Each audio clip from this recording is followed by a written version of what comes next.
And hello, YouTube, and welcome back to another episode of The Zone TV Movie Entertainment.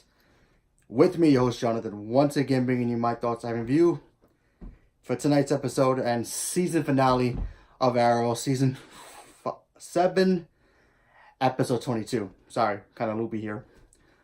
What an episode! Wow, what an episode! Okay, first of all, if you haven't seen the episode, go back and watch it because it's bonkers. I'm talking about, especially the ending. It's just bananas. And spoilers if you haven't seen the episode. So I highly recommend you checking it out. So, we all know Oliver and the team were going after Emiko. We know she has the bomb to plant a bomb for viruses that she had. We got to see the team in the future do some damage of their own, trying to stop their whole super soldier teams going out and pretty much causing havoc as well. We got to see them do that. We got to see some returning faces. Bronze Tiger came back. Black Siren came back. Curtis came back. So that was kind of cool. We got to see all of them team up. And it was really badass seeing Bronze Tiger be a part of the team. I think he fits with the team. You know, I thought that was cool. We got to see Oliver and Emiko exchange words about how she was the reason he lost a lot of things. You know, from Tommy to Laurel to Quentin to his own father and all the demons that he's been, you know, carrying around him. And of course, they did the most simple thing that you can do when a villain fights a hero and then she has backups. And then when they don't, realize, oh, she's about to lose, let's just turn on her. And that's what they did. They knew Emiko was losing and they decided to just turn on her. Why? No idea. But they always do that in every kind of like movie or TV show with villains. It's so weird. But that was interesting as well. But I do wonder why Emiko kind of got killed so easily. I mean, we all knew she was either gonna die or survive or somehow or escape. But the way she died, it was surprising. Don't get me wrong, but it was just like, oh, really? Out of all things, was gonna kill her. They used knives.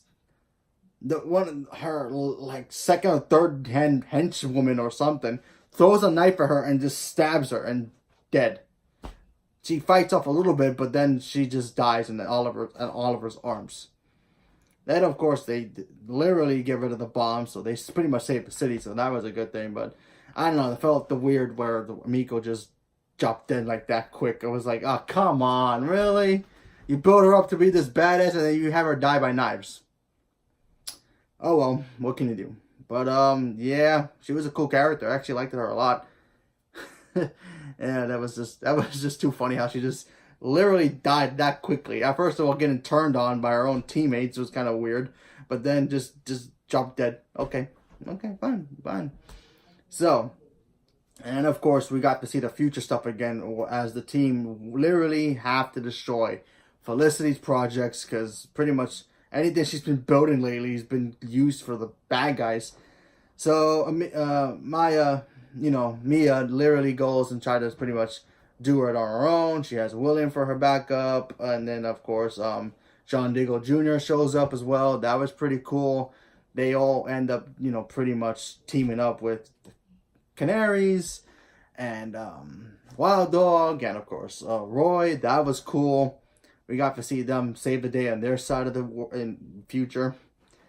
And then, of course, the big ending happens. The big ending that hits me right here. It was like, oh!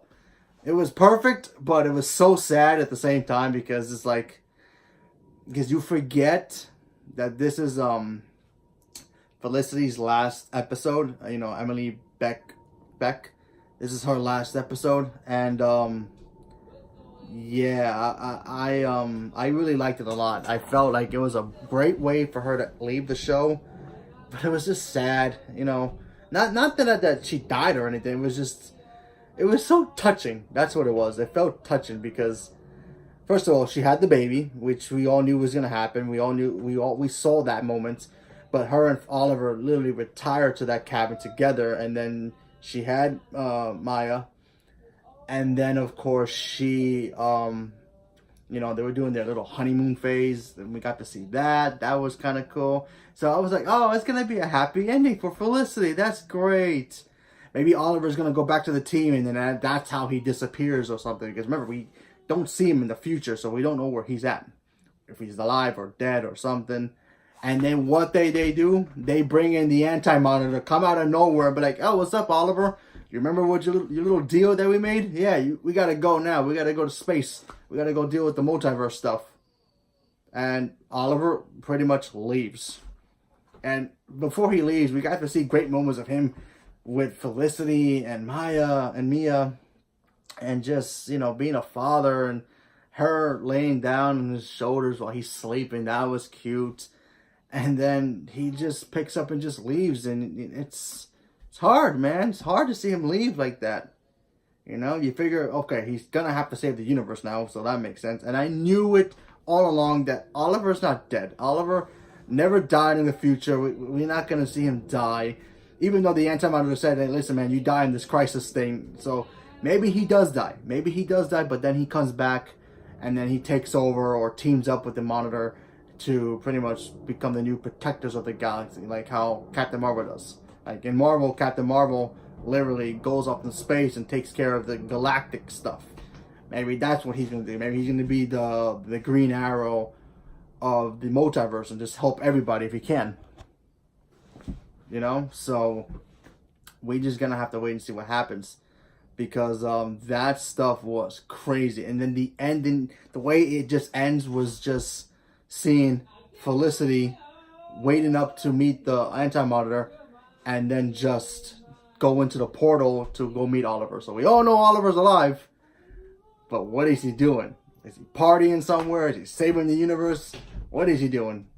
But man, I'm telling you, it was great to see that. And man, I'm gonna miss Felicity's character. You know, Emily. If I wish she could watch this. As a fan, thank you for bringing this character to life, because it was great having this character throughout all the seasons so far, all 7. And remember, she wasn't even supposed to be a series regular for that much. She was only going to be in the first season for like maybe a couple of episodes, and then bye-bye. Nope. Everybody loved her character, and she ended up being awesome. And then, of course, she became Felicity, and then it's like, yeah, gotta keep that. Gotta keep her, you know?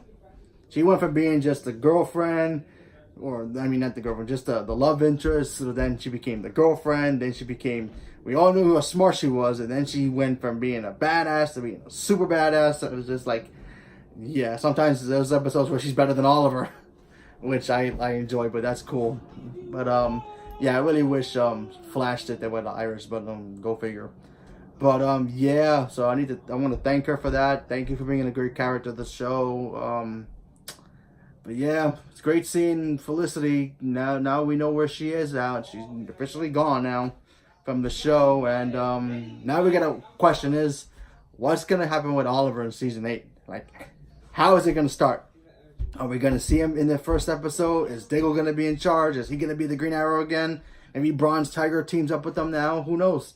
We're just going to have to wait and see. Now we know where Oliver is. So, and now we know where Felicity's character is.